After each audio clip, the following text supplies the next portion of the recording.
É isso aí, pessoal! Estamos aqui, então, com o nosso Almanac Gospel. E eu convido você a folhear as páginas desse almanac. E eu estou aqui, quero agradecer demais a presença desse revolucionário. Como vocês já sabem, estamos aqui com o capítulo de número 1 do nosso almanac, os 5 revolucionários da música gospel. E entre eles, o primeiro desse capítulo, Luciano Azevedo Kuhn, também conhecido como Manga, Luciano Manga, escritor, teólogo, homem de Deus. Manga, que prazer estar contigo aqui, cara. Grande Black, cara, eu nem acredito, porque alguns anos atrás nós tivemos juntos, acho que na TV Gênesis, Sim. E você, pô, cabeludo, né? Sempre com altos visuais. Cara, muito legal, muito legal. Quando você entrou em contato comigo, eu falei, cara, que legal, que boas lembranças, né? Poder encontrar pessoas que estão aí até hoje, fazendo com que a arte cristã, né? Isso mesmo. Fazendo com que Graças a a Deus. proposta do evangelho chegue a um número maior de pessoas, né? E você tem feito isso. Muito feliz por essa jornada, por essa caminhada juntos aí. Que legal. Obrigado, Manga. Obrigado mesmo. Bom ter você aqui. É um prazer inenarrável. Vou usar essa palavra que eu gosto de usar ela de vez em quando. Inenarrável. Porque parece que você é inteligente, né? Culto, quando você fala inenarrável. Mas eu vou usar então essa palavra, inenarrável, tá contigo aqui. Né? Antes da gente chegar no ponto alto, né, do nosso bate-papo, que é a parte da revolução, eu quero entender e conhecer um pouquinho da tua história. Sim. Dentro da nossa pesquisa aqui, né, e parte do que eu já sabia também, né, de acompanhar a Oficina G3 desde de novinho e acompanhar a música gospel como um todo desde criança, né, sei, né, e pesquisando que o Manga ele não nasceu num lar cristão, né, e com essa questão de você não ter nascido num lar cristão, acredito que parte de quem você é, da sua personalidade e daquilo que você se tornou enquanto roqueiro, enquanto músico, foi um pouquinho da sua vida pregressa, pré-igreja, antes da tua conversão. A tua atitude no palco, o estilo, o jeito, que é emblemático, né, para quem acompanhou o Oficina G3 naquela época. Sim, sim. Que foi, assim, o Oficina G3 foi, eu acredito que foi o marco que criou essa transição para o movimento gospel. Né? O movimento gospel, eu gosto até de dizer que essa expressão, o movimento gospel, ela se tornou canônica dentro da história da música cristã como um todo. E o Oficina G3 ele fez parte dessa transição, que saiu ali do final dos anos 80 para o início dos anos 90. Aí foi todos os anos 90 dentro do movimento gospel, que atravessou aí a primeira década dos anos 2000, e aí até o que a gente vive hoje em dia. Mas antes, né, quem foi o Manga? O que você consumiu? Você ouvia rock and roll antes de se tornar cristão? O que você ouvia? Conta um pouquinho da sua história, da sua trajetória antes de se converter. Eu fui alcançado por Jesus, assim, eu diria muito cedo. Né? Eu fui alcançado por Jesus quando eu tinha 16 para 17 anos. Então, eu estava aí na adolescência. Uhum. E não tinha, assim, uma vida muito, como diriam, ou como diria na época, muito doida, assim. Uhum. Não, eu era um garoto, que eu diria normal, mas lógico.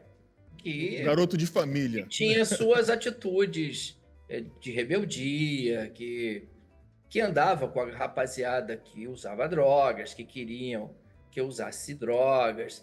Na verdade, na época eu até comprava para eles, mas eu não usava.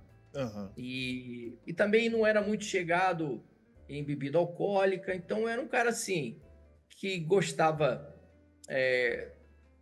de atitudes que levassem à rebeldia, né? Aham. Não anarquista, mas que levava à rebeldia, e andava com a rapaziada que gostava de usar drogas, Aham. né? Então, porque em São Paulo foi uma época que estava começando aquela questão de gangues, né? De você fazer parte de uma tribo. Sim, Então, eu andava com a rapaziada do skate. Então, era essa a minha suposta rebeldia. sim. E em relação à música, eu ouvia o rock and roll, porque era a voz da minha geração, né? Aham. Então, e foi justamente numa época em que o Brasil também estava se despontando para a música ou para o rock nacional, né? Aham. Tinha os Mutantes na Sim. minha época, depois aí começou a surgir, mais aí no final dos anos 80, os grandes nomes do rock nacional, como Traje a Rigor, Ira, em São Paulo, e Paralamas do Sucesso, Titãs. e tantos outros nomes, e Lobão, no Rio de Janeiro, Aham. enfim. Então, essa rapaziada acabou me influenciando mais, eu fui muito mais influenciado pelo rock and roll inglês e norte-americano, né? Uhum. Principalmente pelas bandas de Purple, Led Zeppelin, Nazareth, Rush. Então, essas bandas, elas realmente me influenciaram muito, porque eu ouvia muito essas Uhum. bandas. Quase todo dia eu ouvia rock and roll e ficava sempre atento a quem tinha um trabalho, quer dizer, quem tinha um vinil, né? Porque muito do que se tinha na época era Uhum. importado. A Sim, gente não tinha muita coisa já distribuída no Brasil, era importado e era caro. sim. Então, tentava encontrar amigos que já tinham alguma coisa, porque era um pessoal que acaba viajando para os Estados Unidos e conseguia trazer ou o Aham. cassete, ou a fita cassete, ou o vinil. E Sim. aí nós ouvíamos juntos. Eu tinha um primo, que meu tio era piloto, e às vezes ele fazia voos internacionais. E aí ele trazia esses vinis para o meu primo, e aí, lógico, não tinha jeito, né, cara? Eu ia para casa dele só para ouvir Só pra essas, curtir, né? essas pérolas, né?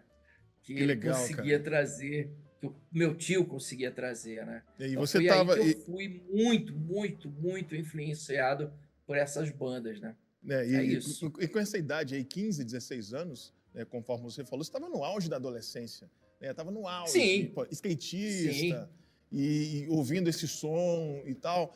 E a questão de cantar, você teve alguma ligação com a música? Algum membro da família que era músico? Ou não? Não, Foi... não, não. Na verdade, é, eu fui mais influenciado pela minha mãe, porque minha mãe, ela gostava de ouvir música em casa, Uhum, principalmente as orquestras norte-americanas, uhum, trilhas sonoras de filmes, músicas italianas, aham, ouvia um pouco de bossa nova. legal. E, e já os meus amigos mais, né, da minha idade também, na época, Aham, alguns já ouviu os Beatles, sim, mas eu achava Beatles muito devagar.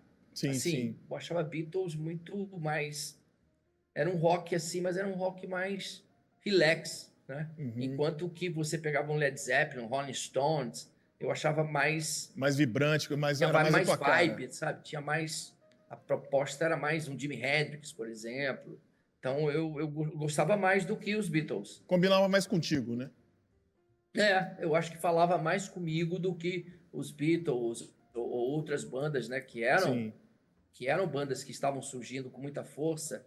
Ou, por exemplo, o próprio Pink Floyd, sim, eu não era uma banda que falava comigo, sim, sim, sim. E entendeu? essa Enquanto que geração, as acho que quase todo outras. mundo ouvia Pink Floyd. Né? Oi, não entendi. E nessa época, todo mundo ouvia Pink Floyd, né? Sim, era um pessoal muito voltado para o progressivo, né? Para o rock Sim. progressivo, mais. É o rock progressivo. Uma proposta bem mais. Como eu poderia dizer? Bem mais pensado, muito mais Uhum. criativo no aspecto musical, né? Sim, Pink sim. Floyd é um negócio assim extraordinário. Yes, Genesis, Então Sim. eram bandas Rush que, também, que também é rock é, progressivo. que eram bandas, pô, que tinham rock que a gente chamava de rock progressivo, né? Sim. E eu gostava mais do hard rock, Ah, que eram legal. as bandas que eu citei, né? Eram as bandas que eu acabava aí tendo uma maior aproximação. Legal, legal. E aí, como é que foi a sua conversão? Porque o manga surgiu, o manga do Oficina G3 surgiu dentro da igreja, obviamente. Né? E como é que foi isso? Como é que você se converteu? Já que você não É, nasceu eu. num lar cristão, como é que foi isso? Não, Como é que não, você não. conheceu o Senhor? Como é que você conheceu Jesus Cristo? O meu pai ele fazia parte de uma igreja que, na minha concepção, né? Uma concepção de um adolescente, eu achava uma igreja muito, muito conservadora, assim, muito cheio de regras, que era a Congregação Cristã do Brasil. Meu pai fazia parte dessa igreja. E Aham, eu achava, veja bem, na minha concepção de adolescente, eu aham, achava uma igreja rígida, sim, né? Pô, para mim, eu não me cabia dentro daquele conceito, né? E a minha mãe já tinha uma religiosidade católica, uhum, né? E aí, por questões de opção, eu acabava indo com a minha mãe na igreja católica porque eu achava mais relax. Mas mesmo assim também não falava muito comigo. Eu achava assim alguma coisa um pouco assim retrógrado. aham. Não falava, não tinha A assim uma coisa mensagem não que atingia pudesse me você, né? aproximar de uma experiência profunda, me levava a uma experiência religiosa Sim, da religiosidade da minha mãe, que era um pouco voltado para a devoção de alguns santos, tal, que é o contexto que a minha mãe tinha uhum. dentro da religião católica. Então, Realidade dela, né? eu, dentro da realidade dela. Então, eu acabei abraçando algumas coisas, né? Assim, às vezes de andar com, com, com algum santinho, Sim, minha mãe me dava, aquela coisa que vai te proteger. sim. Então, assim, essa era a minha concepção religiosa, mas no sentido assim de um maior relacionamento com Deus ou com a pessoa de Jesus, isso É, estava muito longe, até porque eu acredito muito quando a Bíblia fala, ensina a criança o caminho em que ela deve andar e quando for adulta, ela não se desviará desse caminho. Eu acho que sim, isso é uma verdade tão grande como tudo que está escrito na palavra de Deus é a verdade absoluta, né? Porque tudo aquilo que você aprende enquanto criança, enquanto pré-adolescente, adolescente, fica para a tua vida. Né? E como você vivia isso daí, né? Era a sua realidade, era o que os seus pais passavam para você, era até aquele momento era a tua verdade, né? sim, sim, era a minha verdade. É lógico que eu não tinha uma relação com Deus ou com a pessoa de Jesus, primeiro porque na concepção de Deus eu o achava muito longe, Uhum. né? Ele estava muito longe e ele estava muito irado. Então Sim. a religião aplacava a Aham. ira dele, porque ele estava muito irado com o ser humano. Sim. Então tinha que ter aí alguns mediadores para aplacar a ira desse Deus. Então eu o via como um juiz, como alguém que ia me julgar, Sim. né? E a pessoa de Jesus eu não conhecia. Eu o Uhum. conhecia como o menino Jesus, Sim. o menino Jesus, né? Mas nada que pudesse me trazer alguma relação ou algum pensamento no campo da salvação, Sim. no campo da redenção, né? Eu não Sim. fazia ideia do que Jesus veio Que é o trazer. ponto alto da vida de Cristo, é isso, né? Eu não tinha Foi ideia. por isso que ele veio Eu à não tinha Terra, ideia. né? Trazer a salvação, a mensagem da cruz, a mensagem de Eu salvação. não, isso para mim não fazia nada, não tinha nenhum sentido. Aham. Não falava nada comigo isso. Sim. Então, e aí eu recebo um convite de um amigo que caminhava comigo. Os Aham. pais dele eram evangélicos Aham. e ele falou: pô, na igreja dos meus pais vai ter um acampamento e você não quer ir? É um acampamento para jovens, pô, é legal, vai poder jogar futebol, vai poder andar de skate. Maneiro. Eu falei, legal.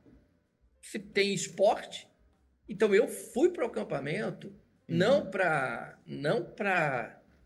Ouvir ter uma alguma mensagem, experiência alguma coisa no contexto religiosa. religioso, né? Não, eu fui porque ia ter lazer.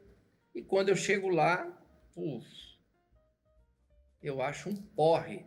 Aham. Eu acho uma das coisas mais chatas da face da Terra. Não, porque, primeiro, eu não fazia parte daquele grupo, Uhum. eu não entendia nada que eles estavam falando, não entendia as canções, né? E nós estamos falando de 1977. Então, música, imagina, música para jovem nesse período, Sim. não tinha quase nada. Tinha alguma coisa assim dos vencedores, alguma coisa muito, mas não tinha nada. Imagina Sim. eu que venho de um contexto de rock and roll, eu ouço aquilo, eu falo, cara, Sim, sim, esses caras estão na Idade Média. sim. E Já as existiu uma pregações, eu galera. não entendia nada. Já existiu uma galera, eu vou chegar nisso depois. Mas essa galera, assim, dependendo da igreja, da realidade das igrejas daquela época, essa galera não chegava, né, até a juventude. Nós tínhamos ali o próprio Rebanhão, né, que foram os caras que, pô, tiraram o facão e saíram desbravando e abriu portas para todo esse movimento gospel. Né? Rebanhão, Banda Azul, próprios Vencedores por Cristo, que você falou, Sinal Verde, que são bandas que até do Rio de Janeiro também, né, que abriram portas, né? Banda Luz também, né, que abriram portas, mas acabou que em algumas congregações, algumas igrejas, não chegava por conta daquela limitação do rock, esse ritmo aqui não é para louvar a Deus, esse aqui não é para adorar o Senhor, o rock é do diabo, e toda essa questão que a gente sabe que acontecia naquela época, né, que era bem forte. E aí, nesse acampamento, eu acabei, de uma forma aí, a maneira como eu sou alcançado por Jesus é muito sobrenatural na minha visão, porque glória a Deus. Eu não estava lá para ter uma experiência com Jesus. Mas aí você chegou lá e aí, a princípio, foi aquilo que você esperava? Teve a questão do lazer, do futebol, cara, pra mim, do skate? Sim, na questão de lazer, sim. Eu pude jogar futebol, tinha um espaço para andar de skate, ok. Mas chegava à noite, tinha culto. Pô, aí... E de manhã, no período matinal, eu acho que após o café da manhã, tinha o que eles chamavam de hora silenciosa, que era um momento para você encontrar um canto para você ler a Bíblia e orar. Pô, imagina, eu sabia o que era isso. Nem sabia abrir uma Bíblia. Então, aí veio um rapaz e eu estava perto de um lago e esse rapaz veio falar se eu queria ter uma experiência com Jesus, e começou a falar, e eu não entendia nada que ele estava querendo dizer. Então, assim, para eu me sentir livre dele, porque, na verdade, ele já estava me incomodando, e eu queria, se era para ficar tranquilo, então me deixa tranquilo. Aí ele falou assim, você não quer entregar sua vida para Jesus? Cara, para poder fazer com que o cara fosse embora, eu disse assim, cara, tudo bem, o que tem que fazer? É uma oração? Eu faço uma oração. Mas tipo assim, no tom da sátira, no tom de fazer com que a pessoa fosse embora, porque estava sendo chata. E aí eu fiz essa oração, nem lembro que eu falei, mas eu fiz uma oração. Sim. A Jesus. Sim. E o impacto, o momento chave, a virada de chave foi nessa oração, foi nesse momento? Foi. Por isso que eu estou te falando, é sobrenatural. Eu não estava querendo nada, eu queria mais que o cara fosse embora. E aí eu fiz a oração que o cara pediu para eu repeti. Cara, só que quando eu abro meus olhos, eu me sinto interiormente, mentalmente, a minha consciência, eu me sinto outra pessoa. Eu me vejo como uma pessoa que estava tendo atitudes erradas. Mas ninguém Sim. tinha me falado, aquele cara não falou nada. Foi o próprio Eu me Espírito sentia, Santo, olha aí, eu me cara. sentia alguém necessitando muitíssimo de Deus. E que Deus estava me abraçando. Cara, mas eu sentia isso. Que maneiro, cara. Mas o cara não falou, ninguém me falou. E a partir de então, eu me torno uma pessoa apaixonada por Deus.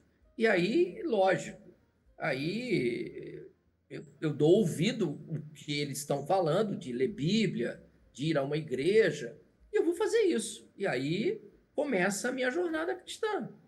Então foi uma experiência. Não, e isso. Eu não fui a pelo, eu não vi o pastor pregando. Cara, isso eu que eu não tô li um achando texto fantástico. bíblico. Isso que eu tô achando fantástico, porque assim, não foi um momento de uma palavra, uma mensagem Não, específica, não, não. foi o Espírito Santo, né? E é legal, cara, porque esbarra naquela máxima que diz que o Espírito Santo é que convence, né? E foi literalmente isso que aconteceu. Você chamou o Espírito Santo através de uma oração, o Espírito Santo veio, entrou na tua, né? E te convenceu de que você precisava ser uma outra pessoa, uma nova vida naquele momento. Que lindo isso aí, cara. Que maneiro. Maravilhoso. Para você ver que já são mais de 45 anos. De E conversão. eu tô aqui. Olha aí. Estou aqui amando Jesus. Maravilhoso. Nunca mudei, nunca desviei do caminho, nunca, sabe? Estou aqui amando Jesus cada vez mais. E aí você... É algo muito extraordinário. A partir desse acampamento, era de qual igreja, você se lembra? Era de uma igreja batista. Batista, né? Em São Paulo. Uhum. E depois eu comecei a frequentar essa uma igreja de Perdizes, né? Batista de Perdizes. Era muito longe da minha casa.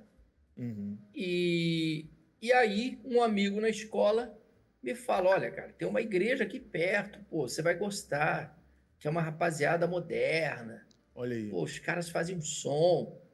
Eu falei, quê? Porque, lógico, eu estava numa igreja batista que o louvor era mais piano, aquela coisa, mais coral. E eu não fazia ideia de que poderia ter uma igreja onde houvesse guitarra, bateria, esse tipo de coisa, né? Que ano era Aí esse? quando eu vou, na verdade, olha só para eles me convidaram para ir numa noite da pizza. Imagina, uma igreja uma noite de nos pizza. anos 70, no final dos anos 70, convidar para uma noite de pizza, comer pizza.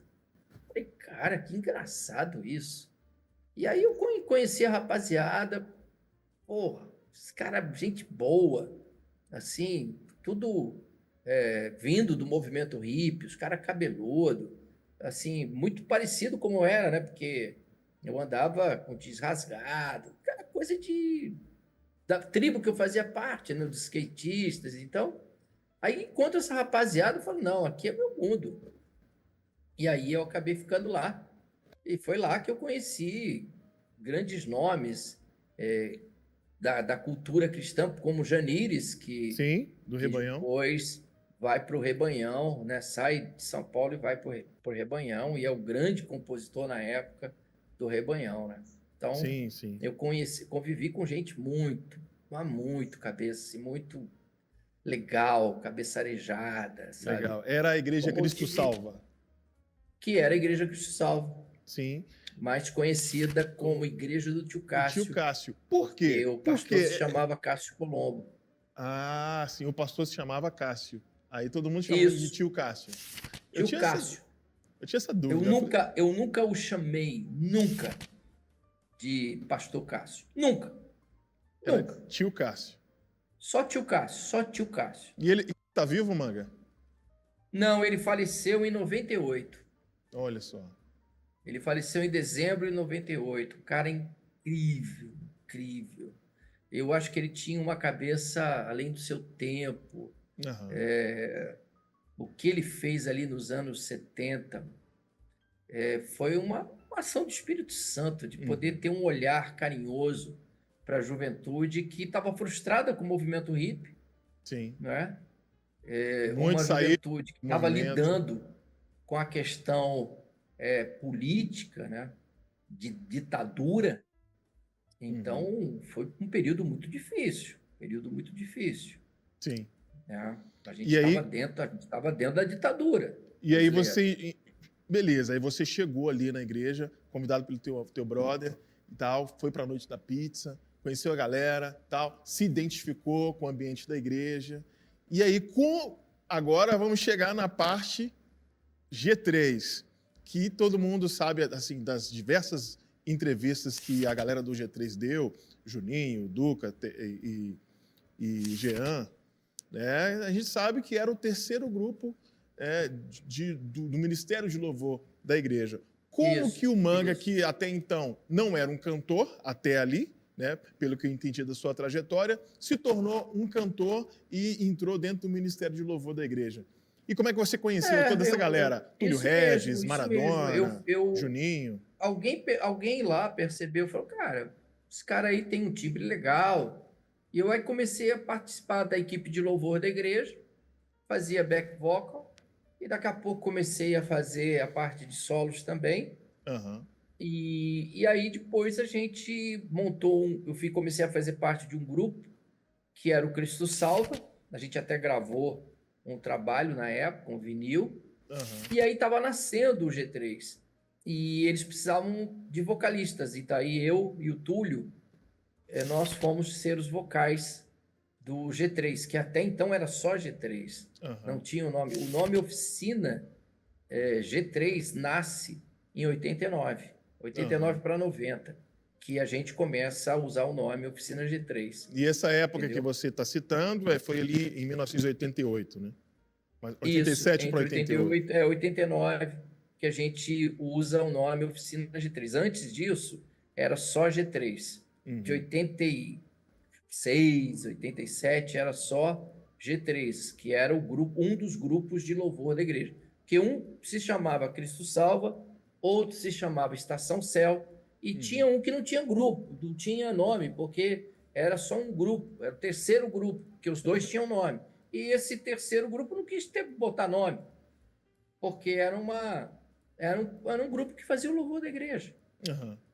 Que era o que você fazia parte, que era o grupo 3. E aí, né? eu fazia parte tanto do Cristo Salva, do vocal, um dos vocalistas do Cristo Salva, e também, junto com o Túlio, eu era o vocalista do G3. Olha, que legal, cara. E aí, quando surgiu... E aí, dentro da realidade desse grupo, surgiu a ideia de montar uma banda que não faz parte do louvor da igreja.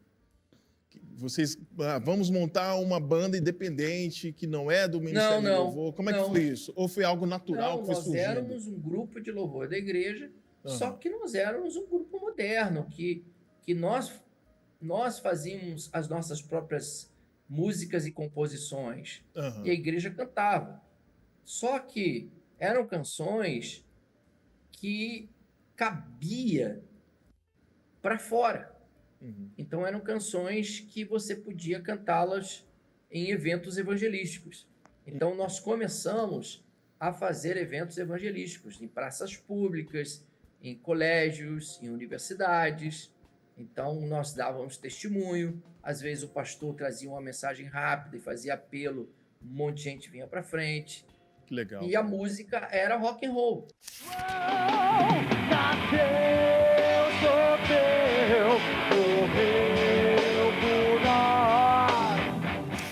Era o rock and roll. E é isso que é interessante, né? Porque esse momento é que eu classifico o Manga, não só o Manga, como todos os outros fundadores do Oficina G3, né? O Túlio Regis, né? O Maradona, Walter Lopes, né? O próprio Juninho Afran, né? Como revolucionários, cara. Em um momento em que, inclusive, você vai falar sobre isso, né? Eu quero que você fale sobre a questão do preconceito com as outras igrejas. Porque, assim, foi uma das maiores armas de evangelismo chegar em praças públicas, faculdades e conversar com a juventude usando a linguagem da juventude, o rock and roll, a postura, a atitude que a gente conhece, que quem viu os vídeos, quem assistiu o clipe gospel, né, apresentado pelo Tid Hernandes, via o Manga ali, cara, com aquela atitude no palco e tal, levantava a mão, fazia um J com o dedo. Era maravilhoso, era muito legal. Eu vivi isso. Eu fui um dos jovens que foi alcançado pelo Oficina G3 naquela época, depois da gravação do primeiro álbum e tudo. E aí, dentro desse crescimento, dessa trajetória, dos passos do Oficina G3 dentro dos shows de evangelismo, né, como é que foi isso, essa questão de você ver que estava dando certo, que as vidas estavam sendo alcançadas, que os jovens estavam recebendo a mensagem através do rock and roll, né, unindo ali a diversão, o entretenimento com uma mensagem que trazia eles. E conforme você disse, eles viam à frente, se convertiam, recebiam a mensagem e tudo. E você via que, estava dando certo, Jesus está aqui, Deus está nisso, o Espírito Santo está nisso daqui, né? Mas com certeza tinha preconceito e vocês desbravaram, continuaram, perseveraram até hoje. E hoje a música gospel é o que é no Brasil, a música cristã é o que é por conta de pessoas como você, Pastor Manga, que deram a cara para bater, tiraram o facão da cintura e saiu desmatando ali, abrindo caminho para pessoas como eu, como outras bandas.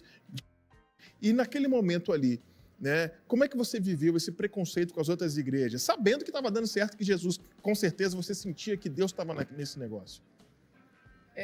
Particularmente, a gente não passou muito por essa questão preconceituosa. Uhum. Até porque o que nós estávamos fazendo para fora. Então, nós não estávamos indo para as igrejas. Eu acho que as igrejas não tinham nem noção do que estava sendo feito. Nós estávamos fazendo. O que aconteceu é que alguns jovens que iam nos ver, lógico, frequentavam igrejas. E aí eles começaram a falar aos seus pastores o que estava acontecendo na Oficina G3. E aí eles começaram a nos convidar, porque eles viram o resultado. Então eles falaram, poxa, mas esses caras estão cantando o evangelho. São garotos sinceros, são garotos crentes.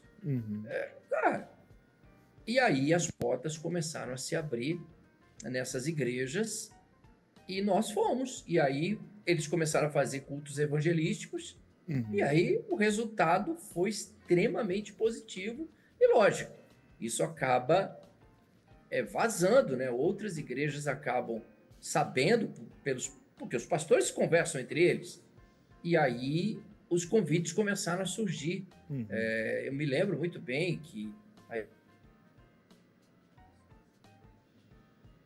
regular, né? Brasil para Cristo, e as mesmas igrejas mais históricas começaram a nos chamar. Lógico que algumas igrejas mais históricas eles não faziam eventos, por exemplo, na nave principal, na igreja, quer dizer, dentro ali do momento mais sagrado para eles, né? Mas a gente tocava no salão social das igrejas, montava o som no salão social. Mas tudo bem, sem problema nenhum. E aí fazíamos os sábados evangelísticos e bombava, né? Não, essa ideia, ela resvalou para várias igrejas Brasil afora que faziam movimentos com esse formato de pegar ali um sábado à noite, um sábado à tarde, a própria Renascer, que tinha um espaço Renascer, que acontecia na segunda-feira, salvo engano, à noite, pegava a galera, num ambiente diferente. Veja bem, eu estou falando antes da Renascer, né? Antes da Renascer. Então, por exemplo, as igrejas que tinham um espaço maior, por exemplo, na rua, eles fechavam a rua. Montavam um palanque e bola para frente.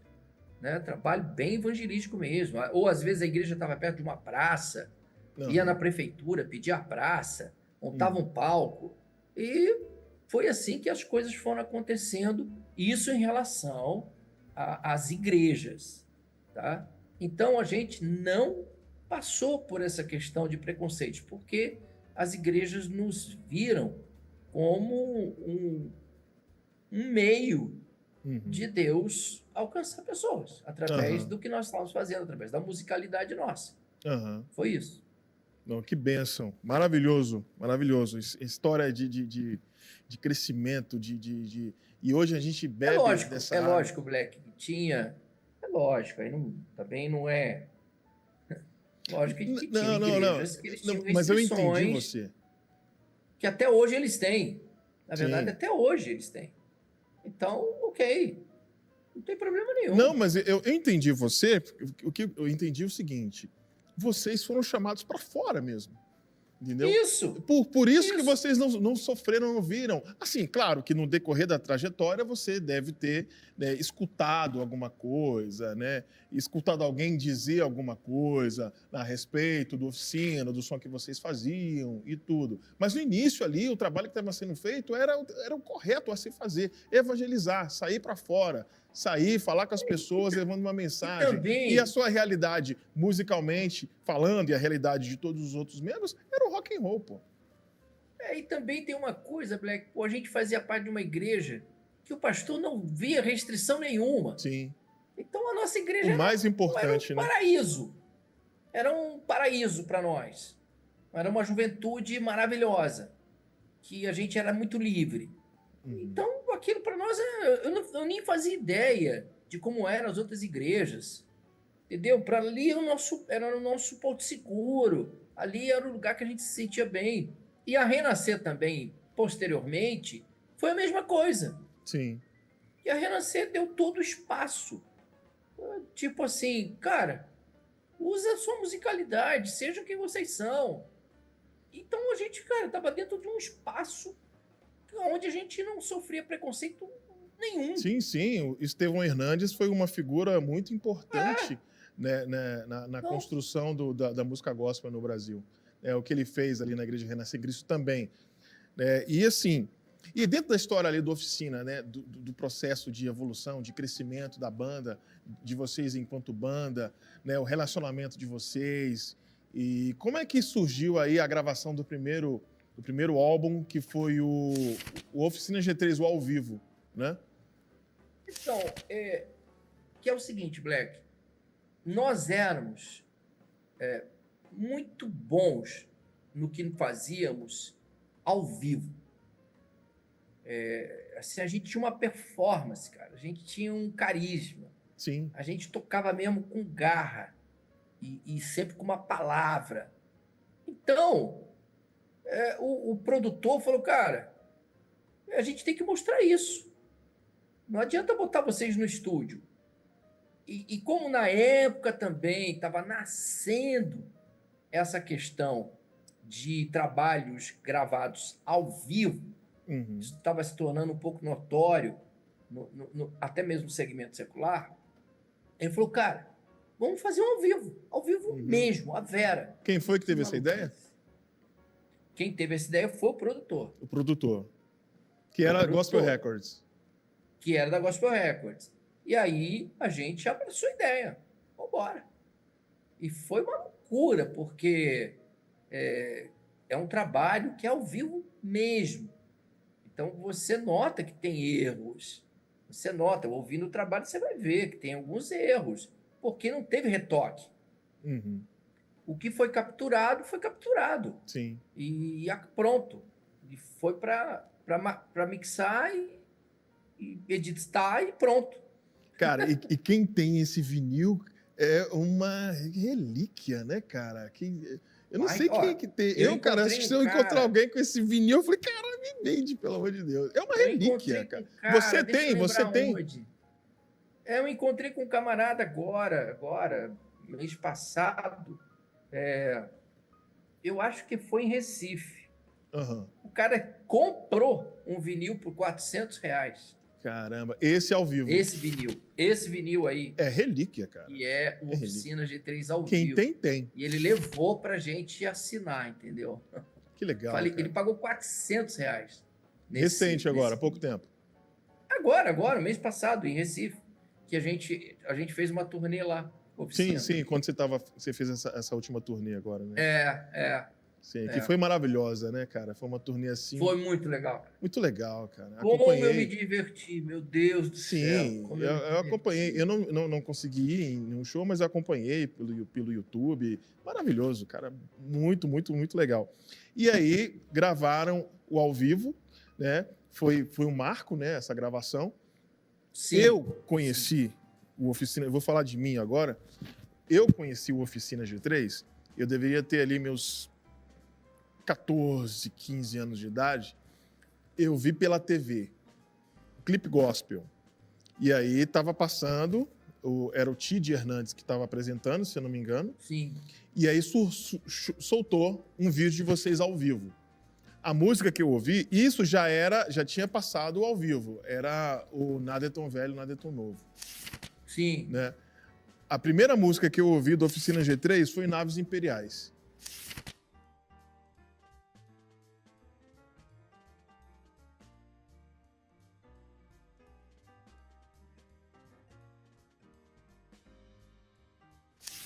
Sim, sim. Cara, que na verdade, Naves Imperiais foi do ao vivo. Vocês gravaram no ao vivo, não é isso? Foi. Gravamos no ao vivo. Mas eu vi essa música... Depois a gente acabou repetindo no Nada é Tão Novo. Isso, exatamente. Porque a gente fez uma versão mais enxuta. No ao vivo tem uma introdução muito longa, tem solo de baixo. Então... Cara, e assim... A banda que me ganhou pro rock and roll foi o Petra. Né? Eu ouvia o Petra porque um amigo nosso me viu ouvindo alguma coisa no rádio. Né? Eu acho que, não me engano, acho que foi Van Halen. E me viu assim, eu adolescente ali, eu já era baterista, né? Ali... E vibrando com aquilo e tal. Ele falou, não, na época, né? Eu ouvi música do mundo e tal. Vou te apresentar uma banda aqui de rock também que você vai gostar. Ele me apresentou o Petra. Me trouxe um vinil do Petra, me deu de presente o vinil do Petra, que era dele, e eu ouvi e comecei a ouvir Petra, mas eu não conhecia outra coisa, né, de gospel. E aí eu fiquei sabendo, meu irmão mais velho me falou, tá passando um clipe aqui com um monte de banda, Kadosh. Né? Ele era meu irmão, apesar... ele é mais da black music, né? Então, assim, o Kadosh chamou mais a atenção dele, aí ele, Silas Furtado, Bal, Ted, toda essa galera cantando ao vivo ali, na Renascer e tal. E aí, de repente, isso apareceu um vídeo de vocês. Cara, aquilo me chamou... Cara, foi igual um imã. Na hora que eu vi você no palco... Nossa excelência... Não, foi Naves Imperiais. Somos como naves imperiais a serviço do nós. E aquela atitude toda no palco, cara. Aquele cara, eu falei, caraca, que maneiro. E eu ali balançando, vendo aquilo, eu falei, meu Deus. E eu me arrepiava vendo aquilo. E a parte que eu me lembro até hoje, até os olhos marejam. Na hora que você canta, somos jovens que creem no Deus vivo. Eu falei, caraca, eu não acredito nisso, que existe uma banda assim. Aquilo me pegou de uma forma e me ganhou pro rock and roll, cara. Assim, e eu continuei na trajetória como servo de Deus e roqueiro, como me considero até hoje. É o som que eu ouço, inclusive, nos meus momentos de devocional, eu escuto rock, cara.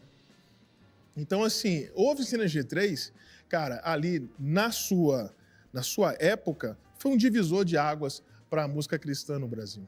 Foi realmente, não. Eu diria que, juntamente, lógico, com a Oficina, o Cats Barneia, o Resgate, sim. E no Rio de Janeiro, o trabalho que estava sendo desenvolvido pelo Rebanhão, Fruto Sagrado, cara, isso revolucionou o Brasil, né? Revolucionou o Brasil. O próprio Catedral, que também estava vindo no Rio de Janeiro, desenvolvendo trabalho. E aí começam a surgir bandas, né, mais pop, por exemplo, como Novo Som. Sim. Aí começam a surgir outros estilos de banda também. Foi esse... Não somente rock, né? Esse movimento gospel. Esse movimento gospel, que se você colocar no Google, aparece o movimento gospel que se tornou canônico na história da música cristã. O movimento gospel que ele aconteceu ali na década de 90. E por outro lado também... Os anos 80. Nos anos foi 80, a preparação, né, para esse movimento, e a década de 90 foi o boom, que teve os shows, né, a Marcha para Jesus, SOS da Vida, E aí foi Isso. resvalando até ali o início dos anos 2000. E eu diria que no final dos anos 80, né, e migrando um pouco para os anos 90, nós tivemos os trabalhos das comunidades, né? A comunidade Sim. de Goiânia, né? Nós tivemos o trabalho do Adhemar de Campos, Sim. do Azaf, do Bené Sim. Gomes, que eles estavam fazendo trabalhos mais congregacionais. Sim. Enquanto que nós estávamos mais voltados para a evangelização, né? Havia um grupo que estava voltados mais para a igreja, para o congregacional. Sim, que sim. eram E esses nomes que eu citei para você, né? Sim. Foi a época dos louvorzões, né? Isso. Dos Eles estavam louvorzões, que fazendo. tinha os Marcos Góes louvorzões, aqui, os eventos. Marcos Góes aqui no Rio de Janeiro. Então, eles estavam fazendo trabalho, mas voltado para a igreja. Sim. E nós não. Nós estávamos voltados para fora. Para fora. A gente estava Para a galera fazendo que estava trabalho fora. para alcançar o pessoal de fora. Maravilhoso. E aí gravou ao vivo, Nada é tão velho, nada é tão novo. Indiferença. Um farol, esquinas da cidade, a infância da marginalidade. Que foi também. E aí vem a explosão da indiferença. Indiferença que, caramba, que a entrada do Jean ali, que foi um diferencial dentro da banda, aquela atitude toda dele ali e tal, que foi um momento maravilhoso, aquelas músicas ali. O farol, nas esquinas da cidade. Maravilhoso aquilo.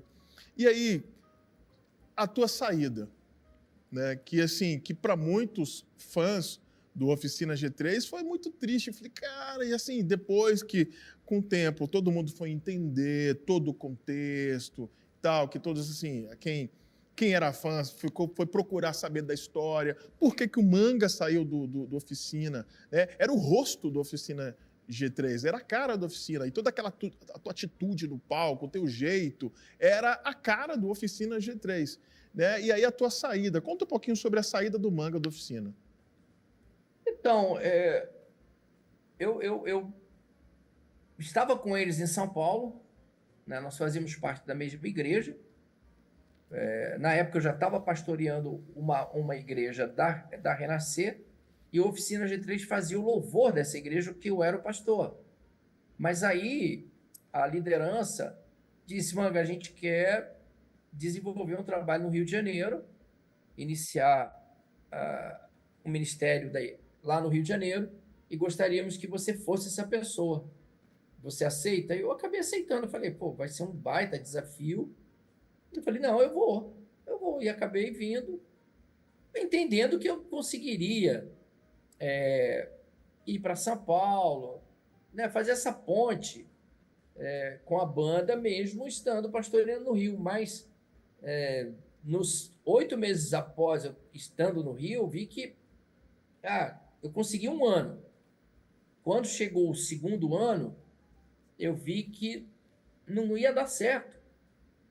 Estava sendo muito difícil, porque eu tinha que ir para São Paulo ensaiar, eu tinha que a gente já estava pensando em gravar um novo trabalho, e eu tinha que muitas vezes encontrar com eles em São Paulo para poder sair, né? Ou sair do Rio e encontrar com eles em algum canto. E às vezes, por exemplo, quando eu era interior de São Paulo, eu tinha que ir para São Paulo para encontrar com eles, pegar uma van e ir para o interior. Então, e era cansativo, porque eu não estava lá com eles. Estava no Rio. E na época eu comecei a ter muitas responsabilidades fora a igreja, o pastorear, né? Eu também estava à frente de rádio aqui no Rio de Janeiro. Então, era Imprensa muita FM, atividade. Depois da Imprensa FM foi... uma rádio FM, a Manchete aqui no Rio. Sim. Então, eu estava muito envolvido. Eu falei, chega uma hora que eu falei, cara, não vai dar certo. E já estava na iminência da gravação do acústico. E eu cheguei para eles e falei, como é que eu vou gravar esse trabalho, viajar? Cara, eu não vou conseguir, não é justo. Foi aí que eu falei para eles, cara, eu acho melhor eu ir saindo e a gente traz alguém, a gente leva alguém para os eventos que já estão agendados. A gente leva alguém. Quem é esse alguém? O PG. Nasceu, sofreu, morreu por nós.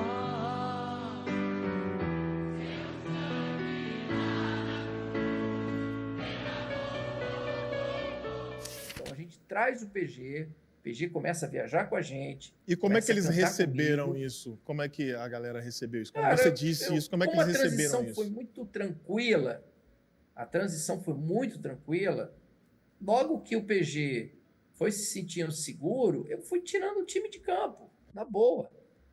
E aí, lógico, Sim. Todo mundo entendeu acabaram... tranquilo, né? Lógico que não é fácil, né? Sim. Ficaram tristes, lógico. Não, eu lembro. Mas eu falei, cara, não tenho outra saída. Eu lembro. Tenho que tomar uma decisão. Eu lembro. Ou você... eu fico só pastoreando, ou eu vou Sim. só ficar com a banda. As duas coisas não dá, né? Não tá dando. Não tô conseguindo. Porque a igreja, ela demandava demais. Sim. E você, falei, e você foi atender o teu chamado, né, cara? Pô, de ser pastor, né? De apacentar. Na verdade, eu tenho dupla função. Sim. Então, assim, as duas coisas eu sou apaixonado por elas, né? E eu tive que escolher uma dessas duas paixões. Sim. Que era, na época, estar à frente da igreja, pastorear e desenvolver todo o trabalho, né? Estudar. Enfim, foi o que aconteceu. E a gente chega agora no nosso quadro Capítulo Revisado pelo Autor. Né? Porque, assim, você sabe, o nosso almanaque é como se fosse um almanaque mesmo que nós estamos aqui folheando juntamente com os telespec aqui no nosso projeto. Olha só, nesse aqui, capítulo revisado pelo autor, você, Manga, olha para trás e se arrepende de algo da sua trajetória? Não, porque eu tentei ouvir Deus, né, em tudo isso. Então, eu não me arrependo, porque eu acabei ouvindo o que ele estava mostrando para mim, o que eu deveria fazer, e fui fazer. Então, eu não me arrependo. Tive experiências muito importantes que me trouxeram amadurecimento em todas elas. Então, eu estou feliz. Não tem alguma coisa que eu diria assim, não, eu me arrependo muito. Não, me arrependo não.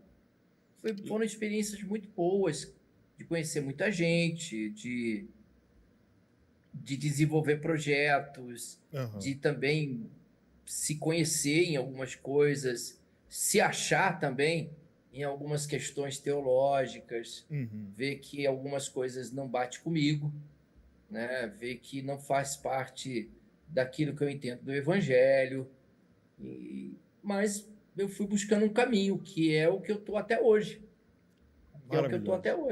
Muito bom. Vivendo o que eu acredito, assim, em relação à proposta de Jesus. Amém. Você é o autor da sua própria história. Como todos nós somos autores da nossa própria história, inspirados por Deus, né? E amparados por Ele, né? E validados por Ele, por Cristo, tudo que nós fazemos, né? Mas você é o autor da sua própria história. Em todos os capítulos, então, você não se arrepende de nenhum desses capítulos, né, como você falou. E você, dentro dessa trajetória maravilhosa, lindíssima, de crescimento e de evangelho, de pregação da palavra, de viver coisas. Aqui nosso tempo é curto, mas provavelmente você tem muitas histórias, muitas curiosidades, muitos momentos engraçados, tristes, de que você se irou, né, provavelmente, e voltou. Com certeza a sua história é uma história assim, recheada de histórias maravilhosas. Mas, infelizmente, o nosso tempo é curto. E a sua trajetória, a sua história, a história do Luciano Azevedo Kuhn, o Luciano Manga, você dedica a sua trajetória para quem? Cara, eu dedico à minha família, em primeiro lugar, porque são eles que me acompanham mais de perto, né? eles que estiveram em todas essas transições, né, que estão acompanhando até hoje os momentos pelos quais eu estou vivendo, e eu, na verdade, estou vivendo um novo momento desde o início desse ano. Eu tomei a decisão, depois de 25 anos, de sair da Vineyard. Eu aceitei um convite para iniciar uma congregação de uma igreja batista, aqui na região onde eu moro. Então, agora, desde abril, eu estou sendo pastor dessa congregação, né? Nós estamos desenvolvendo um trabalho de alcançar pessoas, né? De trazer uma proposta na região onde nós estamos, e é mais um desafio, né? Que minha família está junto. Então, eu antes de tomar a decisão, eu conversei com a minha esposa, conversei com meus filhos, e disse para eles que eu ia, o que eu estava querendo fazer, né? A decisão que eu tinha que tomar, mas eu queria ouvi-los, se eles achavam que eu estava no caminho certo, e seria legal. E eles aprovaram, e então eu diria que a minha família tem uma importância aí significativa, né? E outros amigos também. Tem muitos amigos que eu consulto, que eu presto contas. Sim. E que também fazem parte dessa jornada. Show de bola. Manga, você acabou de escrever aqui agora, no Almanaque da Música Gospel, parte da sua trajetória. E nós ficamos felizes, cara, de ter você aqui, porque você fez parte também do nosso Almanaque, do capítulo 1, que tem por título Revolução. E você está dentre as 5 pessoas que nós escolhemos como grandes revolucionários da música cristã brasileira. E você, Manga, é um desses revolucionários. Nós te agradecemos demais, te agradeço de coração. Espero te encontrar pessoalmente. Obrigado, Black. Espero te encontrar pessoalmente para a gente te dar aquele abraço, tomar um café, bater um papo mais tranquilo, né? E sim, quem sabe, em alguma oportunidade, você vem aqui no DF ou eu esteja aí no Rio de Janeiro e a gente se encontre para tomar um café e bater um papo. Foi bom demais essa conversa, saber mais da sua história e agradecer porque você está fazendo parte do primeiro capítulo do nosso Almanaque Gospel. Deus abençoe, mano. Você aí é a primeira página do nosso Almanaque. Eu que agradeço mais uma vez aí o convite e que honra, né? Fazer parte aí do primeiro capítulo do Almanaque Gospel. Que legal. Espero que o pessoal curta e que os outros, né? Os outros capítulos também sejam bem interessantes, como foi esse. Valeu, forte abraço. Valeu, Manga. E eu agradeço aí todo mundo que está curtindo o nosso trabalho, curtindo o nosso trampo. Esse foi o primeiro. Meu irmão, tem muita coisa para chegar aí, tem muita coisa para vir. Tem outras pessoas que nós vamos conversar nesse primeiro capítulo. O primeiro capítulo é o quê? Revolução. Tem outros revolucionários que vão participar aqui do nosso... Quem sabe, sei lá, vai que um Juninho Afran aparece por aqui, não sei. Vai que um Carlinhos Félix aparece por aqui, um Ademar de Campos. Eu não sei. Um David Kingdom, quem sabe? Não sei. Estou divagando, quem sabe? Tudo depende do que Deus vai fazer na nossa vida. Amém? E a gente entrega tudo nas mãos dele, porque ele é que escreve a nossa história. A gente está aqui escrevendo o nosso almanaque, mas quem valida e quem assina embaixo e carimba é quem? É Jesus, o nosso Salvador, nosso Criador. Deus abençoe você. Deus te abençoe. Tamo junto. Almanaque Gospel. Tem coisa mais irada chegando aí.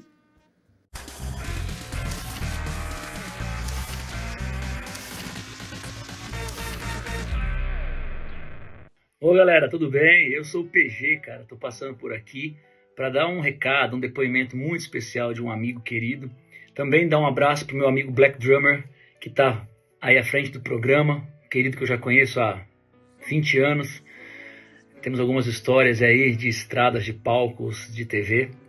E falar sobre esse querido amigo Manga, que está participando do programa, e dizer para ele, né, o quão importante ele foi na minha vida, até pelo espaço que ele promoveu em relação à minha entrada no Oficina G3, né? Foi uma coisa muito legal na época. A gente, junto com a banda, obviamente, nós pensamos muito, né, na forma como seria. Então, durante 2 meses, Eu nunca me esqueço, nos meses de janeiro e fevereiro, nós fizemos alguns eventos juntos, onde ele começava o show e depois na metade ele me apresentava e ele saía do palco e eu cantava o resto do show, até que no mês de março eu assumi de vez o vocal da banda e depois a gente gravou o acústico ao vivo, depois tinha gravado o acústico, no ao vivo ele participou lá no DVD da música Pirou, né, como homenagem também de tudo. Então foi um cara muito especial na minha vida, um carinho muito grande. Já conheço o Manga antes do G3 ainda, porque ele era pastor da igreja onde nós éramos membros, todos nós, e ele era o cara que cuidava das bandas, o pastor líder das bandas, né, durante um tempo. Então a gente tinha um contato com ele porque ele fazia agenda, tal. O meu batera na época da banda Corsário Feijão era muito amigo dele, trabalhava com ele na rádio. Então a gente tinha um contato mesmo fora G3, né? Sempre foi um cara pra frente, esse cara sorridente e alegre pra caramba, de um coração maravilhoso e uma baita figura, um personagem icônico. Um beijo, Manga, Deus te abençoe, ama a sua vida. Um abraço pra vocês, galera, Deus abençoe.